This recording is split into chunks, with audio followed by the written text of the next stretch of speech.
The other one is self-talk. We all have a self-talk tape that plays in our head. Anybody go shopping and put on a pair of pants this week? If you're a woman, the first thing that always comes, damn, I look fat in these pants. And if you're a man, it's the opposite. Oh God, I have no muscle, I'm so flabby, right? We all have this tape that plays in our head. As a student, if they asked me the question, it was like, oh, gee, please, professor, don't pick me. I don't know the answer. I look down, right? When they hired me as National Athletic Director, I sat in an architect's meeting, and I am about as dumb as a post when it comes to anything to do with numbers and angles. And they're like, the fundibulator valve of the architectural, what do you think, Dr. Joseph? Let me look into that for you and get back to you, right? I was saying, oh God, please don't ask me, please don't ask me. We all have this negative self-talk that goes in our head. Guess what?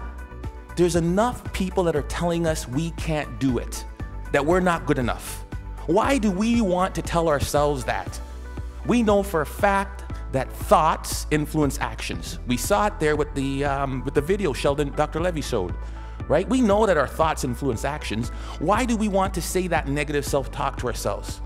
We need to get our own self-affirmations. Muhammad Ali, what was his self-affirmation? I am the greatest. Who else is going to tell you? There need to be quiet moments in your bedroom, quiet moments when you're brushing your teeth, that we need to reaffirm, I am the captain of my ship and the master of my fate. That is my affirmation. I came from a school of 1,000 people. I lived in a town of 1,000 people for 15 years. There's no reason that I should be in charge of the National Athletic Department building Maple Leaf Gardens. But I am the captain of my ship and the master of my fate. If I don't say it, if I don't believe it, no one else will. How do you build self-confidence? Get away from the people who will tear you down. There's enough of that. Muhammad Ali, I am the greatest. There is no one better than me. It's a difference between hubris and ego and false pride. It's just reminding yourself in quiet, silent moments. I put it down on a list. It's right beside my mirror, right? About all the things that make me who I am. Because I make enough mistakes, and the newspapers will recognize it, and people around me will recognize it, and they'll tear me down. And pretty soon I'll begin to believe it. There was a time when my confidence was really low.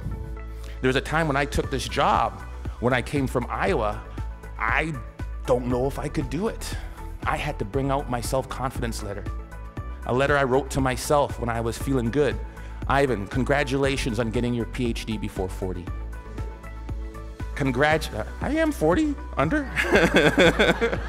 Congratulations on winning a national championship. Good job on raising 3 good kids and marrying the right woman. I wrote a letter to myself. It was my own brag sheet, my own letter about the things I was proud of. Because there are moments, and we'll all experience them in our career, in our life, in our job hunting, in our relationships, when we are not feeling good about who and what and where we are. And I had to bring out that letter and read it time and time again for a period of about 2 weeks to weather me through that storm. It was important. Stop the self-talk, the negative self-talk. If you'll watch, you'll see some athletes, they'll have a little bandage or a little brand around them. Lance Armstrong's a perfect one. What's his self-affirmation? Live Strong isn't a brand. It was to remind him of who he was. Live strong. Then it came a brand. He would move that from one arm to the next arm when doubt and fear came into his mind. Live strong. Put it on there. Let's go. We'll all have it. Replace it.